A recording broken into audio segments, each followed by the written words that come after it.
भगवत गीता अध्याय 12।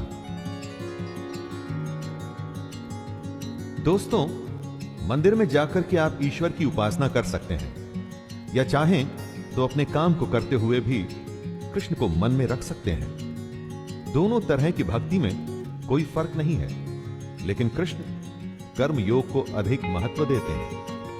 अगर आप अपना हर काम कृष्ण को समर्पित करते हुए करें तो काम का काम और कृष्ण का नाम भी हो जाएगा।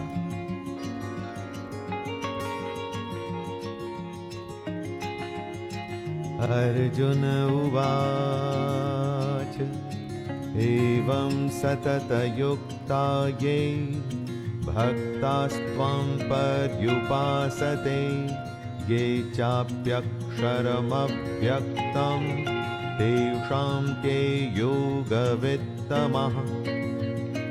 इस श्लोक में अर्जुन एक ऐसा प्रश्न पूछ रहे हैं जिसके बारे में हम सब सोचते हैं। कुछ प्रेमी भक्तजन तो निरंतर कृष्ण के भजन और ध्यान में लगे रहकर उनकी पूजा करते हैं, लेकिन कुछ दूसरे भी भक्त होते हैं जो केवल अविनाशी सच्चिदानंद घन निराकार ब्रह्म को ही भजते हैं। तो इन दोनों प्रकार के भक्तों में अति उत्तम कौन है? दोस्तों, जिस कृष्ण के रूप को हम जानते हैं वो सगुण है। एक होता है ब्रह्म जिसका अंश हम सब में है। उस निराकार परमात्मा को निर्गुण कहते हैं। ऐसे दो अलग अलग तरीके से भजने वालों में कृष्ण को ज्यादा मान्य कौन है? श्री भगवानुवाच मय्यावेश्य मनो ये मां नित्ययुक्ता उपासते श्रद्धया परयोपेतास्ते मे युक्ततमा मतः। श्री भगवान बोले, जो लोग मुझ में मन को लगा के निरंतर मेरे भजन में लगे रहते हैं, ऐसे भक्तजन श्रद्धा से युक्त मेरे सगुण रूप को भजते हैं। वे मुझको उत्तम योगी मान्य है। बंसी बजैया रास रचैया ये कृष्ण का सगुण रूप है। सगुण रूप मतलब जहां पर एक आकार है, एक अस्तित्व है, एक पहचान है, जिसका कि उसके गुणों के माध्यम से आप किसी को उदाहरण दे सकते हैं। और निर्गुण रूप में कोई आकार नहीं, कोई अस्तित्व नहीं, बस एक परम तत्व होता है। कृष्ण कहते हैं कि उनके सगुण रूप को पूजने वाले योगी उन्हें बहुत पसंद है। ये त्वक्षरमनिर्देश्यं व्यक्तं पर्युपासते सर्वत्र गमचिन्त्यं च कूटस्थमचलं ध्रुवं सन्नियम्येन्द्रियग्रामं सर्वत्र समबुद्धयः ते प्राप्नुवन्ति मामेव सर्वभूतहिते रतः। सगुण रूप को भजने वाले योगी कृष्ण को उत्तम लगते हैं, लेकिन इन श्लोक में वो उससे आगे बता रहे हैं। कृष्ण कहते हैं कि जो पुरुष अपनी इंद्रियों को भली प्रकार वश में करके मन बुद्धि से परे उस सर्वव्यापी नित्य अचल निराकार अविनाशी सच्चिदानंद घन ब्रह्म को निरंतर एक भाव से भजते हैं, वे योगी मुझको ही प्राप्त होते हैं। जो सगुण रूप में कृष्ण को भजते हैं वो कृष्ण को पसंद हैं दोस्तों, लेकिन जो निर्गुण ब्रह्म को पूजते हैं वो भी सीधे कृष्ण को ही प्राप्त होते हैं। आपको जैसा ठीक लगे आप वैसे अपने इष्ट को भज सकते हैं। क्लेशोऽधिकतरस्तेषां व्यक्तासक्तचेतसाम् अव्यक्ता हि गतिर्दुःखं देहवद्भिरवाप्यते। निर्गुण ब्रह्म का पूजन कोई आसान बात नहीं। कृष्ण बता रहे हैं कि उस निराकार ब्रह्म में आसक्त चित्त वाले पुरुषों की साधना में विशेष परिश्रम होता है, क्योंकि आपको अपना देहाभिमान छोड़ना पड़ता है। जब निराकार को पूजेंगे तो स्वाभाविक है कि आप आकार में आस्था नहीं कर सकते। उसके लिए खुद की देह का, खुद के आकार का जो स्वाभिमान है वो भी तो छोड़ना होगा। कृष्ण कहते हैं कि जब तक देह का भान है तब तक अव्यक्त की प्राप्ति बहुत मुश्किल है। ऐसा नहीं है कि निर्गुण की उपासना गलत है, बस ये कि बहुत ही दुष्कर है। इसी के बारे में कृष्ण चेतावनी दे रहे हैं। ये तो सर्वाणि कर्माणि मयि सन्न्यस्य मत्पराः अन्येनैव योगेन मां ध्यायन्त उपासते तेषामहं समुद्धर्ता मृत्यु संसार सागरात् भवामि न चिरात् पार्थ मय्यावेशित चेतसाम्।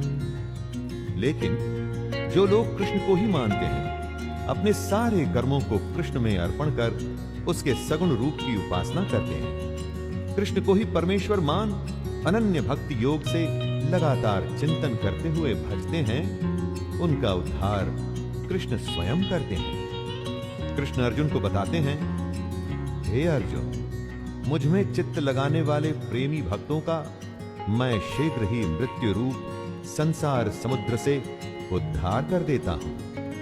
दोस्तों, पुस्तक से पढ़ाई आप स्वयं करके भी एग्जाम्स में पास हो सकते हैं, कोई रोकने वाला नहीं। लेकिन अध्यापक उस पढ़ाई को आसान कर देता है। आपके साथ वो आपका मार्गदर्शन करते हुए चलता है। प्रॉब्लम होने पर आप उस टीचर से पूछ सकते हैं। वैसा ही कृष्ण के सगुण रूप की पूजा है। मय्येव मनम् आधस्त्व मयि बुद्धिं निवेशय निवसिष्यसि मय्येव अत ऊर्ध्वं न संशयः। कृष्ण अर्जुन को सलाह देते हैं कि उसको कृष्ण में मन को लगाना चाहिए, कृष्ण में ही बुद्धि को लगाना चाहिए। दोस्तों, अपना मन और बुद्धि दोनों अगर आप कृष्ण में या अपने लक्ष्य, अपने काम में लगा देंगे तो फिर वो काम कितना भी मुश्किल हो, आप उसमें लगातार लगे रहेंगे, अपने लक्ष्य की ओर हमेशा बढ़ते रहेंगे। ऐसा ही कृष्ण भी कहते हैं कि उनमें मन और बुद्धि लगा के भक्त फिर उनमें ही निवास करने लगता है। इसमें कुछ भी संशय नहीं है। जिस भी वस्तु या काम में मन और बुद्धि दोनों लग गई तो फिर आप उसी में ही तो निवास करने लगते हैं, उसी काम को जीने लगते हैं। और यही बात श्री कृष्ण सिखा रहे हैं।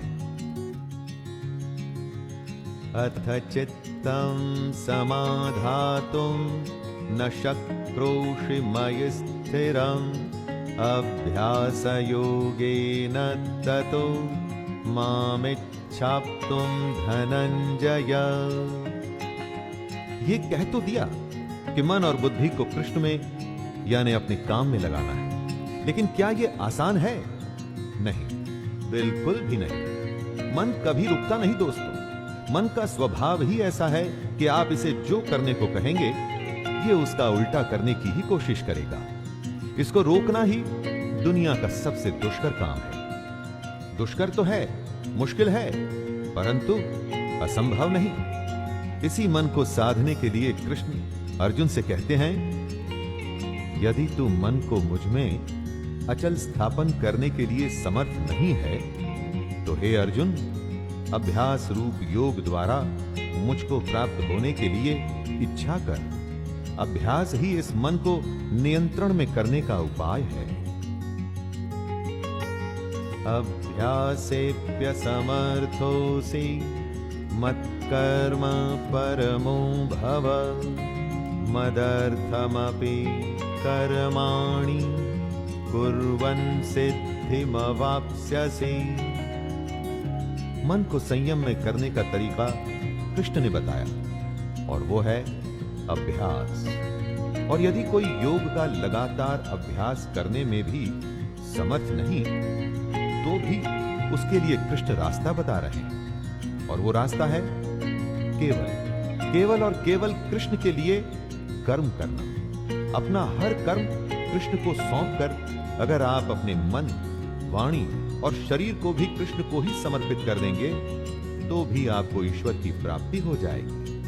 दोस्तों, इसका मतलब यह बिल्कुल भी नहीं कि आप 24 घंटे कृष्ण की पूजा पाठ में लगे रहें। इसका अर्थ है कि जो भी आप करें उसमें कृष्ण का स्मरण, उनकी बातें और उनके ज्ञान का विचार रहे। अथैतदप्यशक्तोऽसि कर्तुम् मद्योगमाश्रितः सर्वकर्म फलत्यागं ततः कुरु यतात्मवान्। कृष्ण अर्जुन से कहते हैं कि हे अर्जुन, अपने सारे कर्म तू मुझको समर्पित कर। अपना मन और शरीर मुझ में लगाने में समर्थ न हो सके तो एक और उपाय है, और वो है कर्मों के फल का त्याग। कर्म करते हुए लाभ हानि का न सोच, फायदे नुकसान की चिंता न करते हुए अगर अपनी मन और बुद्धि पर विजय पा लेता है तो इस उपाय से तो मुझे प्राप्त कर सकता है। दोस्तों, सोचिए, अगर आपने अपने कर्म के लाभ और हानि के बारे में नहीं सोचा तो मन में कभी बुरे विचार आ ही नहीं सकेंगे, क्योंकि मन में गलत विचारों का आगमन ही लालच यानी कि लोभ से होता है।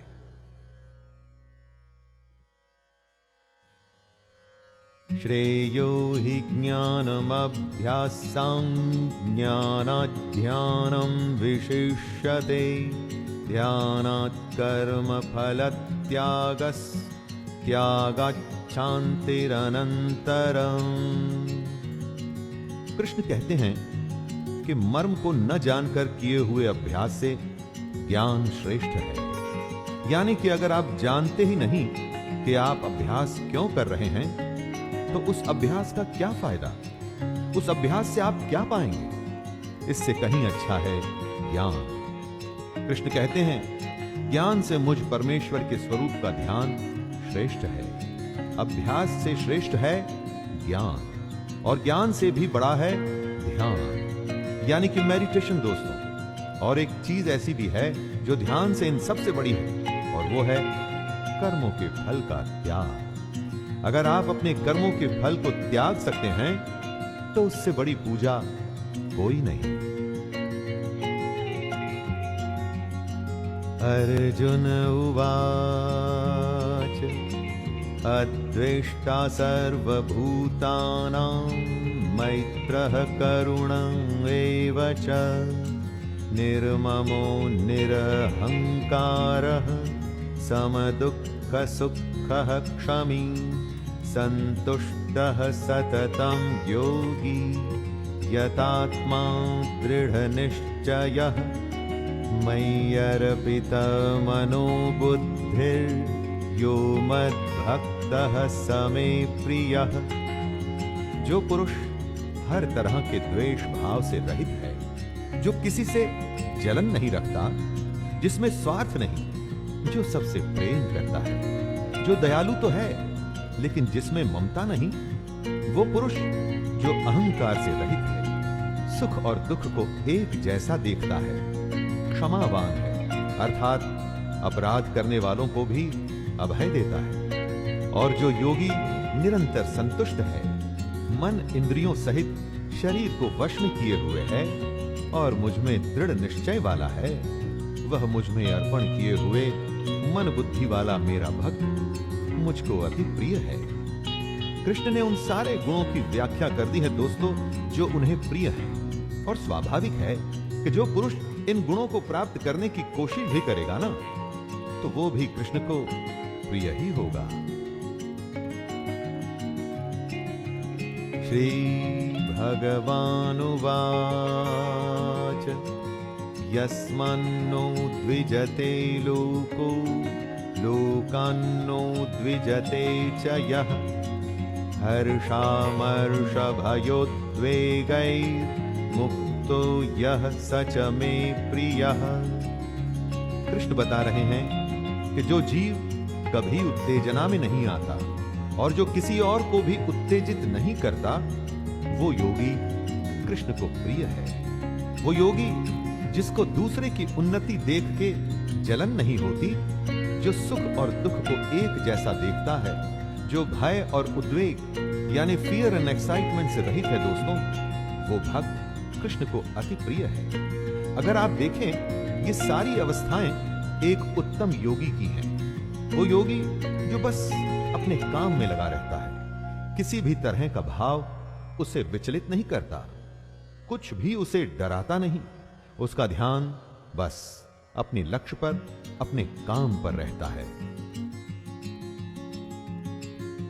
अनपेक्षः शुचिर्दक्ष उदासीनो गतव्यथः सर्वारंभ परित्यागी यो मद्भक्तः स मे प्रियः। कृष्ण कहते हैं कि योगी को आकांक्षा से रहित होना चाहिए।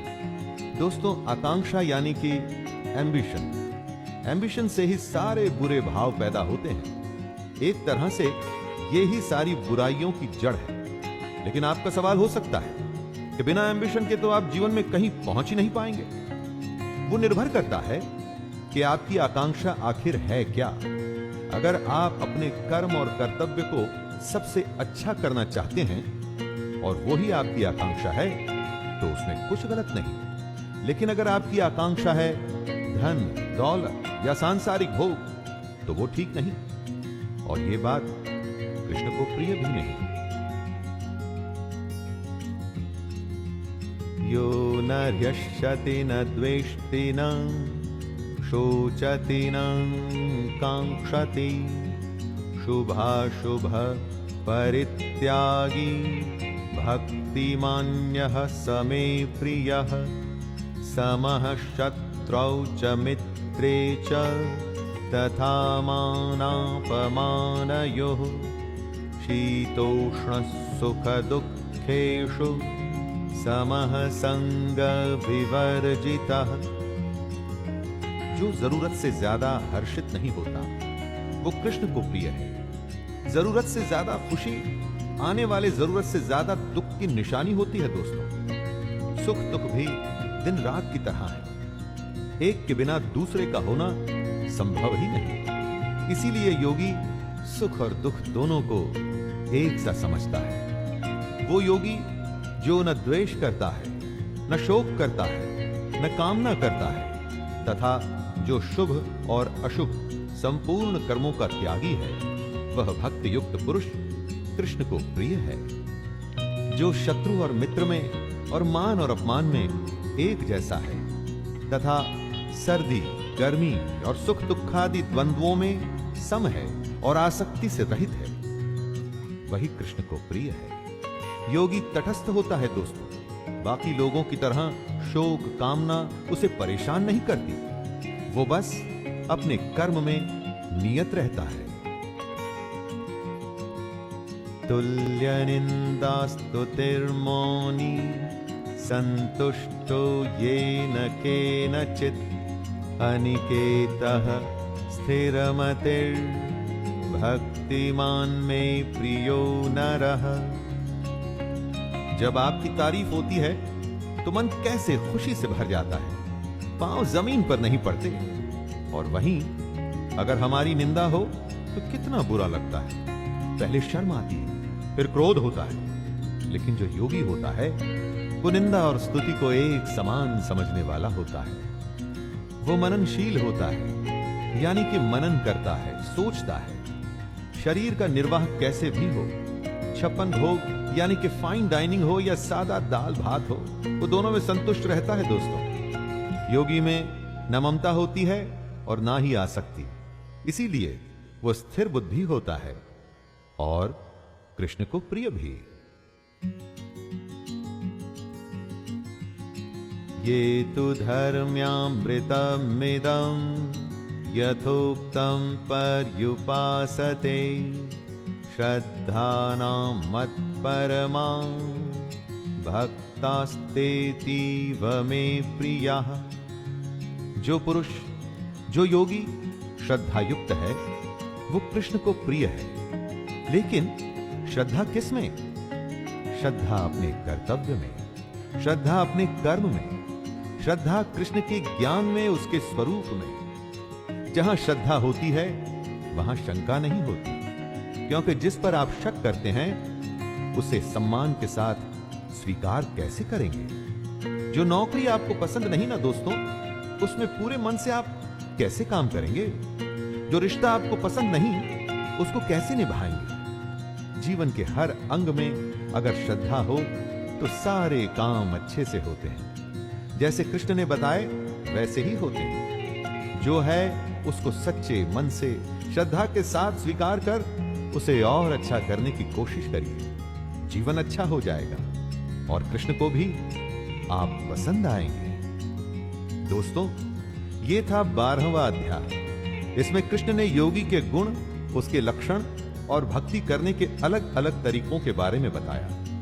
तरीका आप पर निर्भर करता है, कोई भी चुनिए, बस भक्ति सच्ची रखिएगा। तो आइए अध्याय 12 को यहीं विराम देता हूं और दूसरे अध्याय में फिर से आपसे मुलाकात होगी। जय श्री कृष्ण।